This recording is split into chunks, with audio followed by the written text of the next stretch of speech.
Hello, Mfon. Welcome back to the show. It's great to see you again. Hey, it's great to be here, Jens. Thank you so much. Looking forward. Today we have a special topic for everyone. So we are looking into Chat GTP. But before we do this, let me picture what Chat GTP is and how the world got to Chat GTP. OpenAI is the company behind Chat GTP. And OpenAI is a research laboratory which has a non-profit arm and a for-profit arm. And their goal is to develop friendly AI, which is artificial intelligence for humanity. They have done a couple of awesome projects, one which is DALL-E, the deep learning digital image production. Then they have had the first GTP3, which is produce human-like text, OpenAI 5, which is playing video games. Then they released in November last year Chat GTP, which is a chatbot. They have an OpenAI codex, which is text to programming code, and a lot of interesting things coming for sure in the future. So Chat GTP is a prototype which was launched November 30th, 2022. It's now out in the world for a couple of months only, and it's valued already 29 billion US dollars. So huge thing that's going on, and it feels a little bit like the first time AI really touches the mainstream on different usages than behind the scenes, so that we can use it in different ways. Mfon, I'm really looking forward to explore what ChatGTP means for education, for us as humanity, and so on. Let's go into the first topic. What is ChatGTP? Let's talk about the basic function of ChatGTP for those who have never heard about it. It is a chat bot.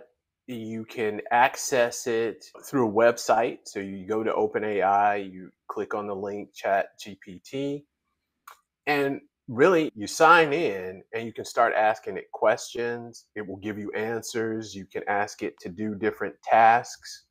So you can ask it to write you memos, letters, content. It can even solve problems for you as well. And when problems, in my case, accounting problems, you can put accounting problems in there and it'll give you answers as well.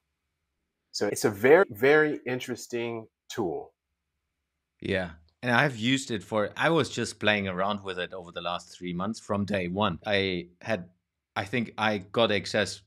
I think it was still a waiting list in the early days, and I got access after 2 days. I was playing around with it until today, and I'm still doing it. So I've used it for those who are interested. I've used it building summaries of wider text, which I have produced.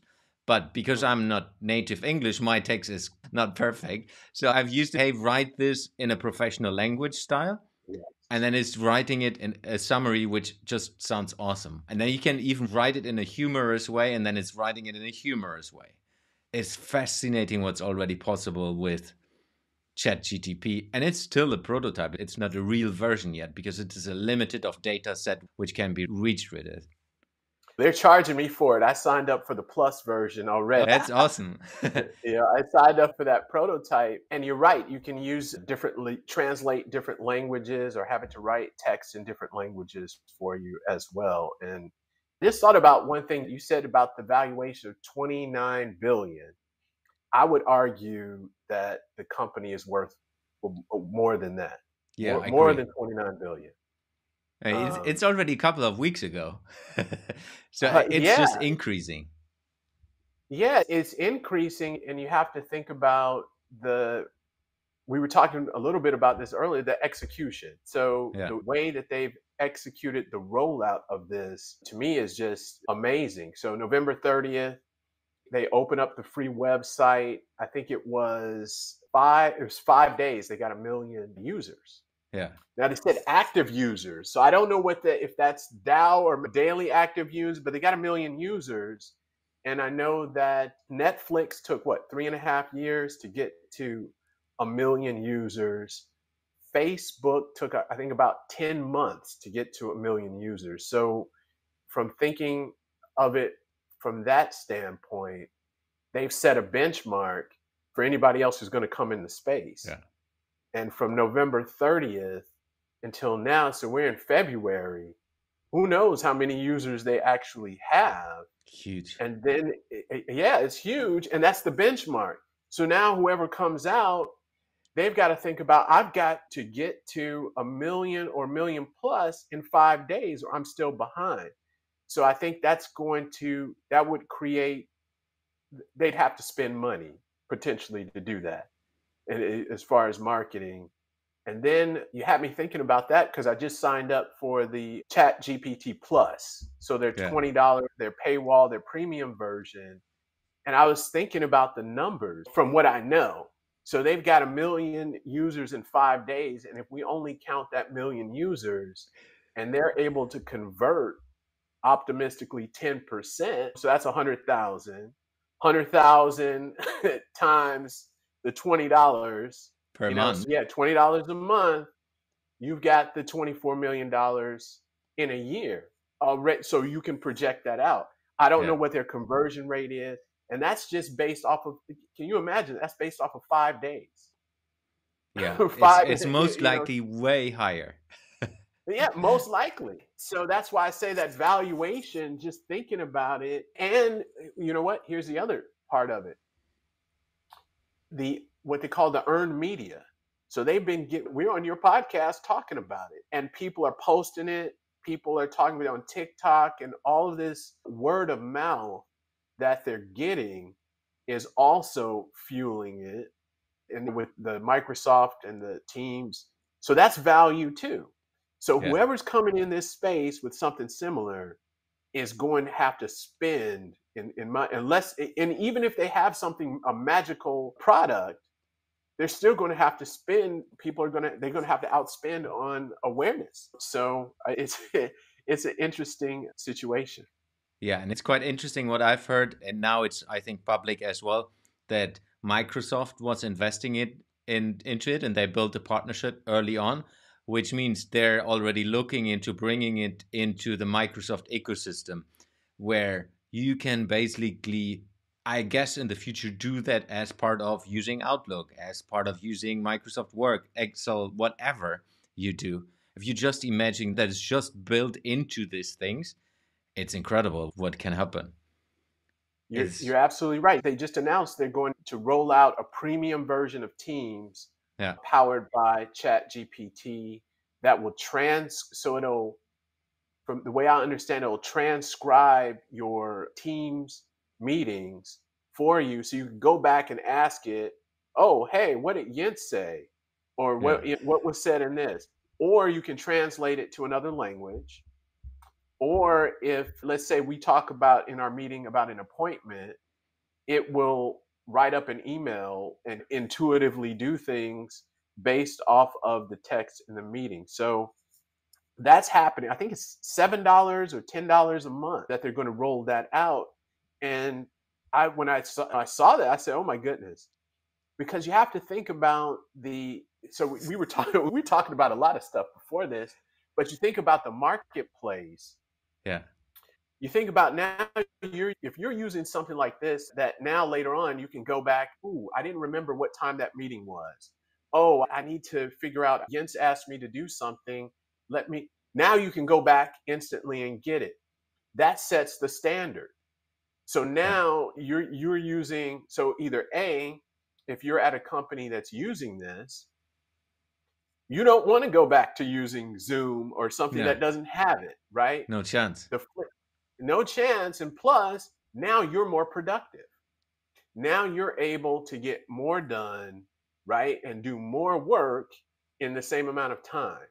So that adds value as far in the workplace. You learning that having that technology and using it brings value to you as an employee. So there's many different shifts and dynamics that are going on. Yeah, and if we just go very practical, because but not everyone is into it yet. But I guess after this podcast episode is at least two people more. But if we just take your example, so you are doing a basic department meeting, which is on Teams. You're recording the Teams meeting where you have discussions on what are our goals for the next couple of months, what are you doing. So normally what you have done in the old time, you have someone who is documenting it and writing basically a write up of the meetings. These are the meeting notes, and that's documented. These are the tasks as part of the meeting notes, and that needs to happen, and that's what we agreed inside of the meeting. This is done as we speak. So this is basically done through Chat GTP straight away. And then what you can have, like you said, is not just having the written text of it, it's all searchable. So you can type in, hey, what was exactly the date when we wanted to go out for dinner next summer? Then it comes back with the answer. Or you can most probably even program it to be able to do task management after that, directly integrating these things, if it's inside of the ecosystem of Microsoft, into the task manager of the person that has got the task. We just imagine this, how much steps you normally would do and how much losses you have in people not putting it into the task manager and not remembering or not reading the notes. It's so much more efficient. Yes. So you see that productivity standpoint. I'll give an example of from an education standpoint. So if you think about online courses, and in many online courses, they have something called the discussion board, where there's a question that's being presented to the class online in what they call a learning management system. And then you have to write so many words, and then do your initial post, let's say on a Wednesday, and then you have to respond to your classmates' post at least one or two times, and you have to have a certain amount of words to your initial post and to your replies. So what you can do right now, and why educators were in such an uproar, you can, as a student, you can go to Chat GPT, which is free right now, and go copy your question from your discussion board in your class and put it in the little bar on Chat GPT, click enter, and it will answer that. And you can even tell it how many words you need exactly. Yeah. And it will answer that question for you. Then you copy and paste it and put it back into the class, into your class, and post it as your answer. And then take the replies from your classmates, and you can do the same. So that's the big concern that on the side of educators with the technology. But at the same time, it's a conundrum, because especially if you're a university educator, because you're preparing students to go into the work, and that these are tools that are going to be used in the workforce. Yeah, exactly. So you got to prepare them to use it, but at the same time, you're saying, well, wait a minute, they can use this to really do most of their work, but at the same time, we want them to use it because we got to prepare them to compete. Then my other thing is, if I was a student, I'd be using this because now I can finish all of my work faster. Exactly. And go and do other things. It might have taken me an hour to do those discussion board posts, but now it takes me maybe 7 minutes. Yeah. This takes us a little back to our first podcast, episode number 92, where we talked as well of the changing landscape of education. And I think that's a key part of that.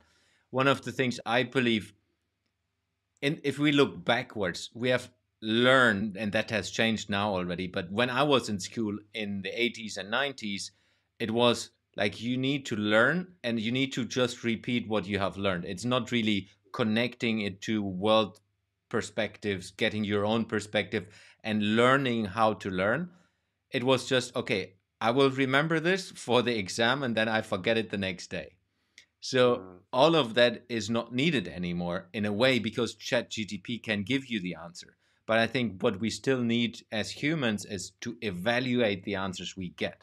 So have base knowledge of systems, base knowledge of understandings, maybe not the detailed knowledge of, hey, which day on Second World War this happens.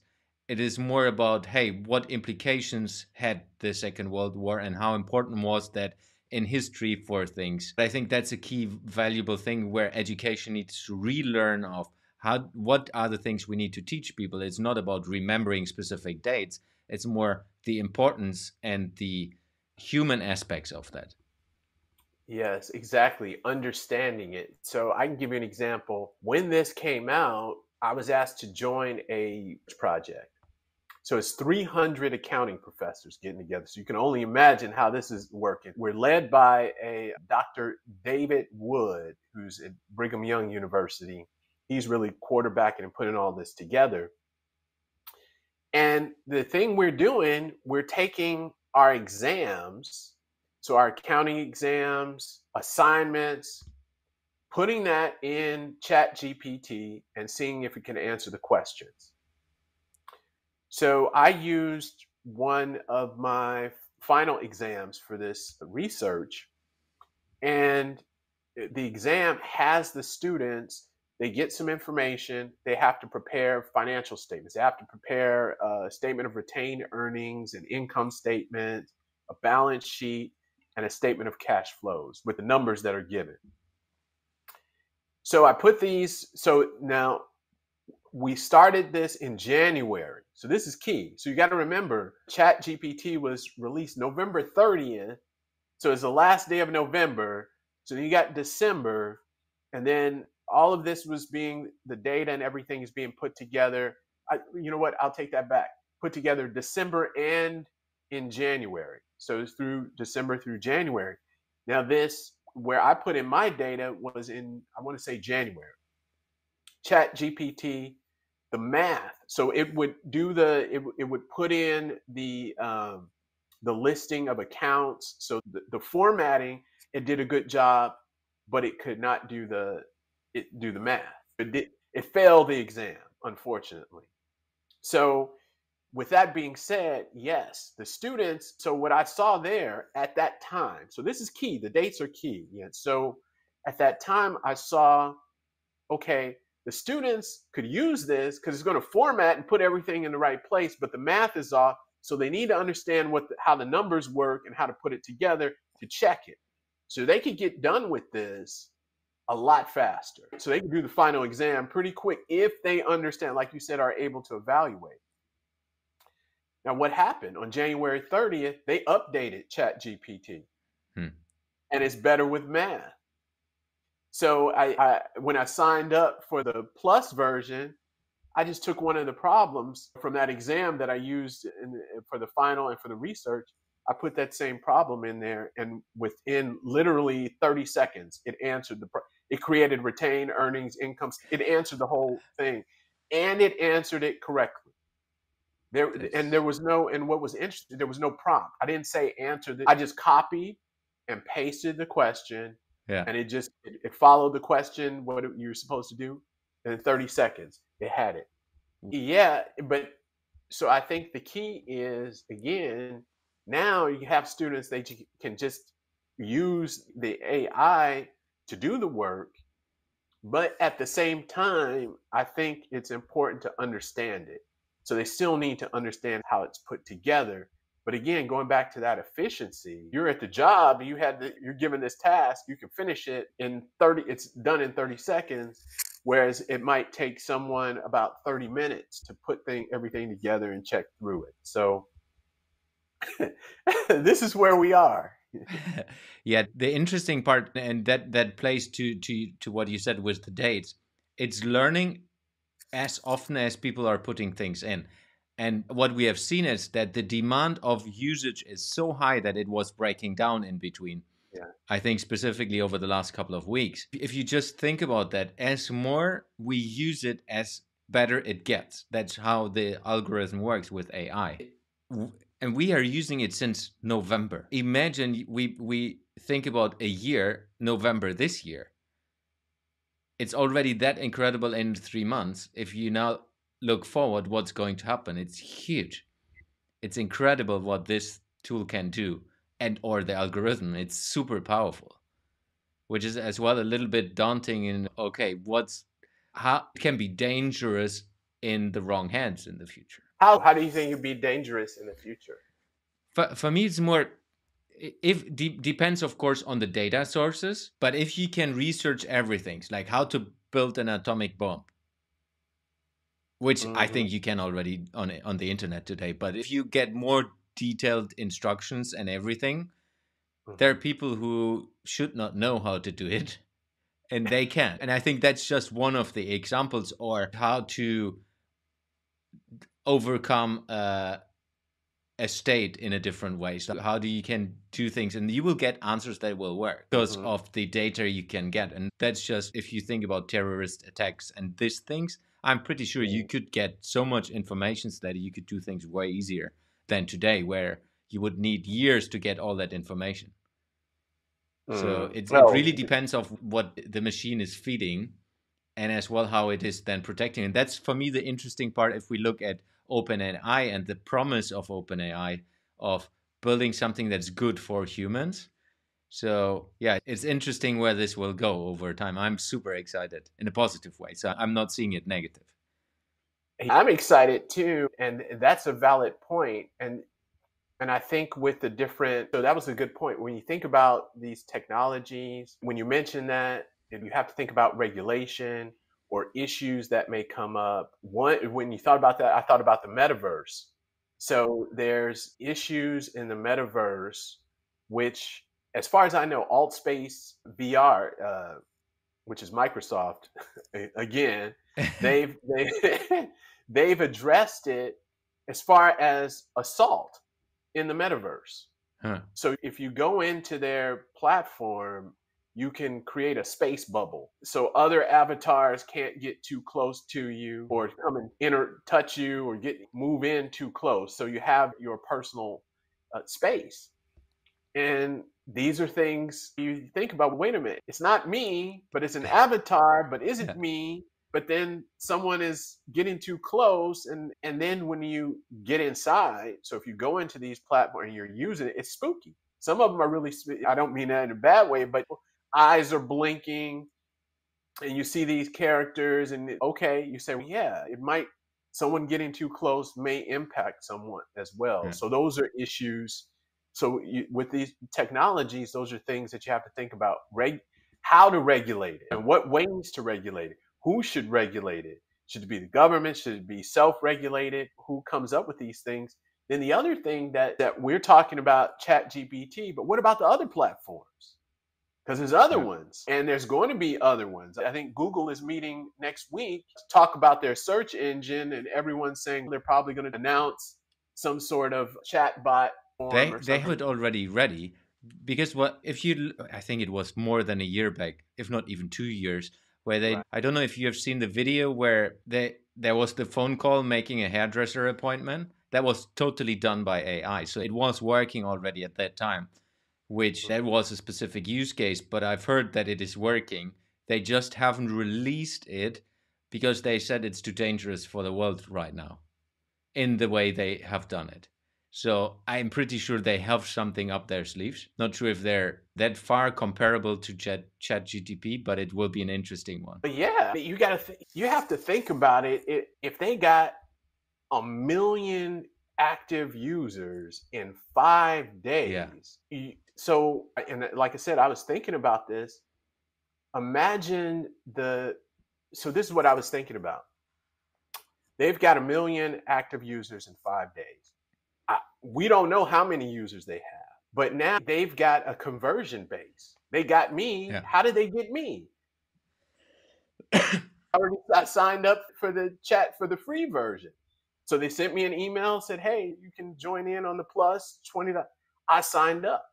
So just imagine if they start rolling out other features. For example, what I was thinking would be really great. Some research colleagues of mine, we were working on a academic presentation, and we said, hey, it would be really neat to have Chat GPT to write the abstract. Absolutely. Yeah, we get into a Zoom, so it's 3 of us, one of us on Chat GPT telling it to write according to these specifications. It writes it, then we say change this and change that. Yeah. I said, what if they rolled out a share feature? So now, just like a Google Doc or something, you can have 3 or 4 people come in and you can work on something, asking it questions. So all they have to do is roll these things out because they have the users. So I think we were saying earlier, whoever's going to move into that same space, it's like the clock is ticking because they're going to keep rolling out more and more products and growing more and more. And it's going to be, I won't say it in my opinion, it won't be harder. It's going to cost more to Yeah, get into that exactly. space. The I longer mean, you wait, if you just think about, okay, it's embedded into the Microsoft ecosystem, which a lot of companies use. So that's already given, if you think mm, about that. And then Google is not part of that, but Google is building their own thing. So if these two companies, which are already some of the biggest companies on the planet and most successful, with as well the most data sets, I guess if we take data in general, Google is far ahead. If you look mm, into what they know about search engines through this search everyone is using still, and on top of that, YouTube, which is also owned by Google, if you mm. just think this and you feed the AI with all of that data and everything is searchable, it's massive. It is, but you got to get people to use it. No, And now agree.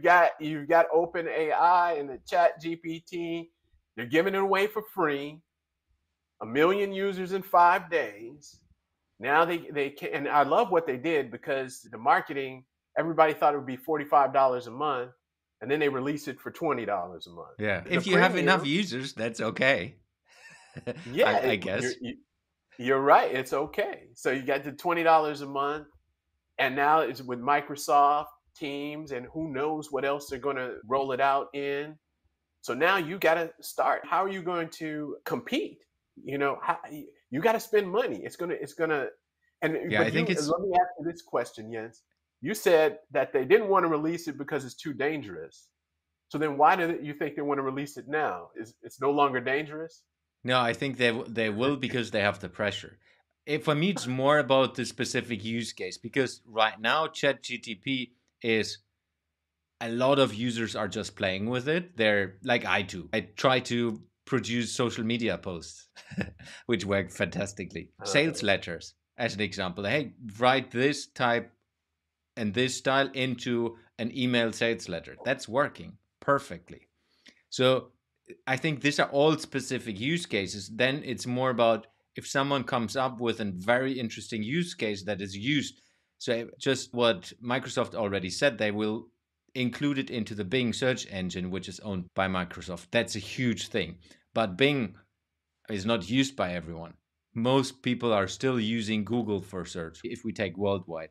So if Google would build their AI engine into the same way, they can just saying, okay, we can do the same what ChatGTP is doing. You can do this from now on, like next week, inside of Google Chrome while you search. I see it. I see it. But right now the OpenAI, the Chat GPT, they got the front end and the back end. So they got the front end with the Bing.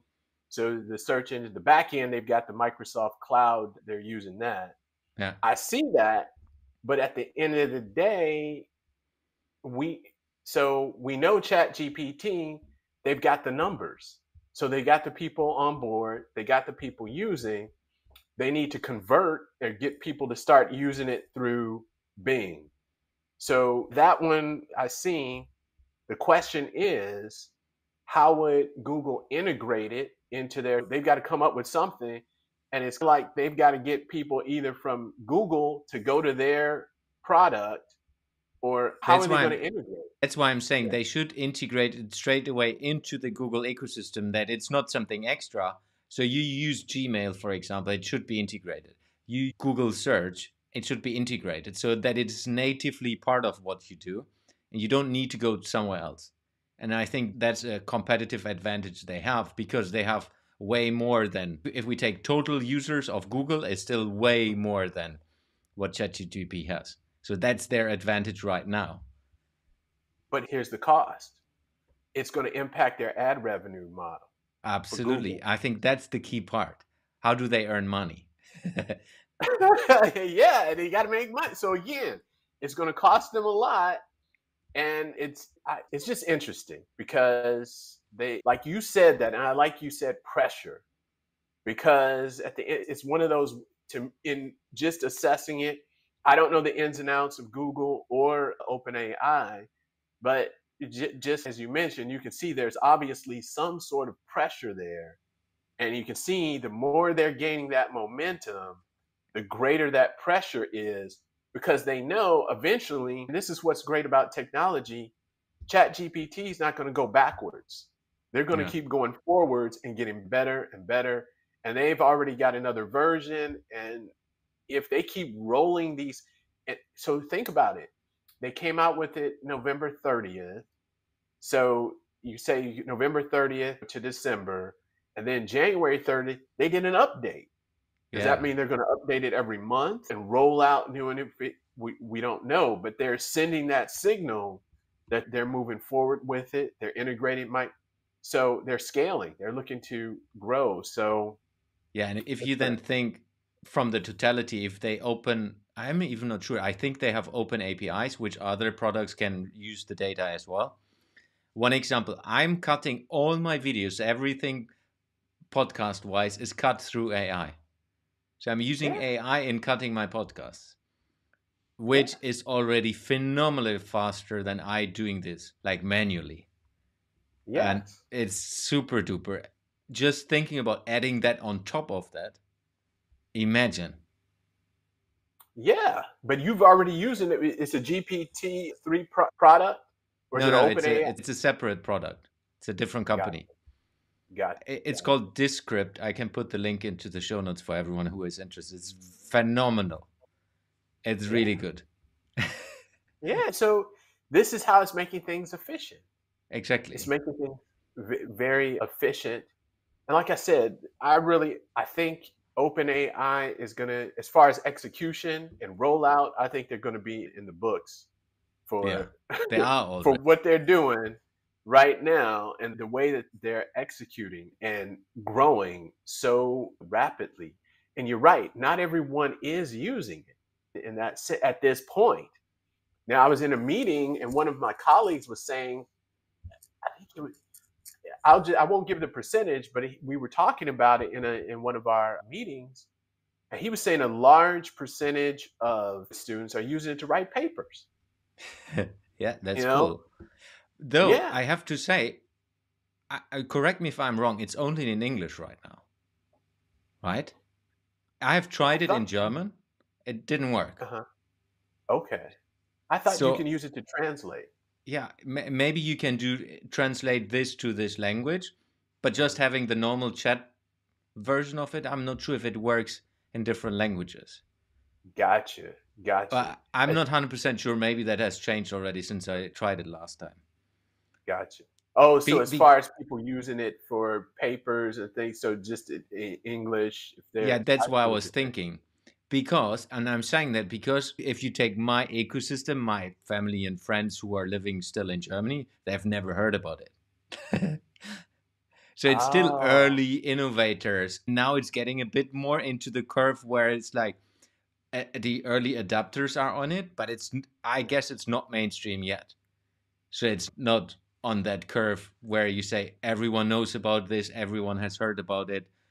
Just the people who are interested in tech, who are interested in technology development, who are innovators like you and I, we know about it. We have heard about the first versions of it, but still not everyone you talk to has heard about it. At least not in the English speaking world. so there's the pressure because eventually they're going to roll it out in other Yeah. languages. And so there's the pressure to get in there. So you're absolutely right about that. This makes me think back to when I worked in finance. So I worked in finance and I had a client. He was from Greece. So he came to Chicago. He opened a Greek restaurant. He opened a Greek restaurant. And we were talking, and he would talk about his restaurant. And he said, my restaurant from day one, it was successful.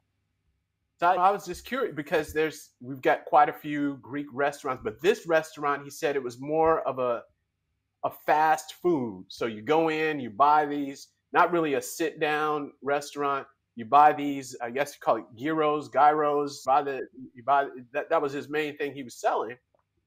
So I was curious. I said, how was it successful from day one?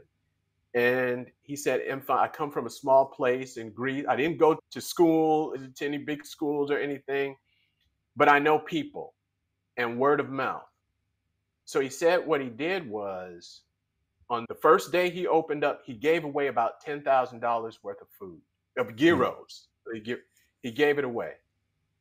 He said there was a line, like outside of the restaurant, people coming to get food.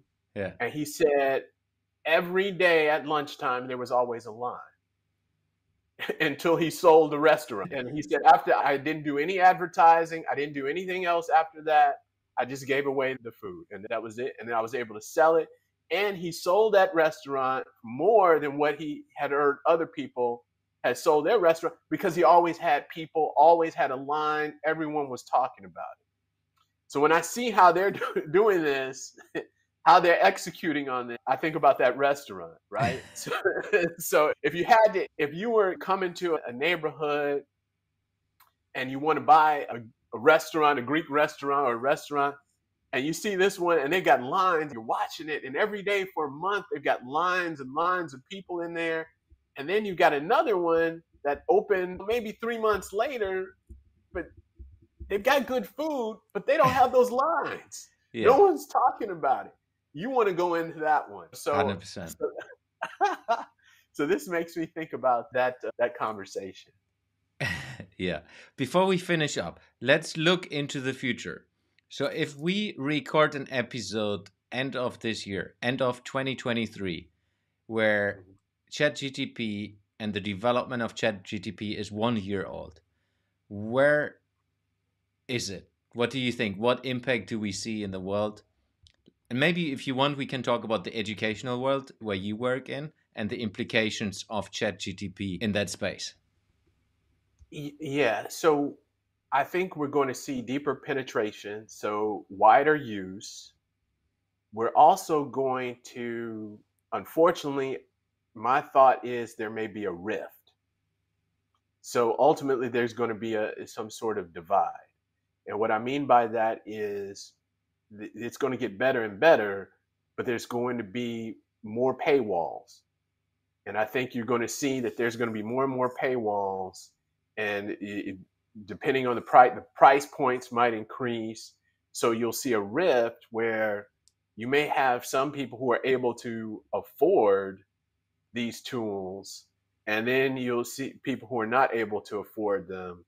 And then what I think in a year from now, you'll see more, there may be more of a divergence where we'll start to see those who have all of these tools and the latest AI are going to be the most productive, going to be able to move the fastest, especially if they're going to do more, serve their clients better, move faster, versus those who are not. And then those who, because you mentioned early adopters, those who have not stepped into it or not even or learned about it are going to be catching up. So I see that, but I see definitely there's going to be more and more penetration, more companies coming up in different spaces. So we talked about Cactus AI. So they're in the education space in different areas outside of GPT-3. There'll be other companies coming in there as well. And you're using one. So this the software you're using to edit. So you'll see more and more of that. Yeah, agree. And I think it's also, if we look ahead, I'm even predicting, as sad as it will be, that some companies will not survive that because they're built on helping companies to be more efficient through, hey, we outsource this and we put the human hours into that for you. And this can be done like in 30 seconds, in 2 minutes, or in 6 minutes rather than in an hour. And it's done by a tool rather than a human. So I think that's what we might see as well, because some hours will not be needed anymore. So companies need to either find new ways for allocating these hours in other interesting ways, or worst case, they need to get rid of the people, and or they're, as a company, as a business model, if they're not innovating themselves, they're not needed anymore. I agree. I think there's going to be a squeeze. So you're going to see these, if they're offshoring and they're having people to do tasks manually, I think those companies will start using AI to cost and have fewer people do it. Eventually, until the technology is going to get so good that, yeah, they'll say, okay, we can do this with AI here. We Mm. can buy the program and use it here. But yes, absolutely, there'll be that squeeze eventually. But I think in the offshoring, they'll use it and to cut. And because you made a good point, there's early adopters, so there's going to be a curve. So once more and more people start using, then I think things will shift in that other direction. So that's absolutely good point. That's a good Yeah. prediction. Let's see where this will go. Mfon, was a pleasure to have you again on the podcast. I'm looking forward to record an episode end of the year on this Okay. topic again with it. And of course, we might have a couple of other episodes in between. That'd be great. It'd be my pleasure. My Yeah, it pleasure. was. And thank you for all you do. This is an amazing platform. Thank you very much for joining. It was really a pleasure to have you again, and looking forward to stay in contact as we do in WhatsApp and all the other tools. Thank you very much.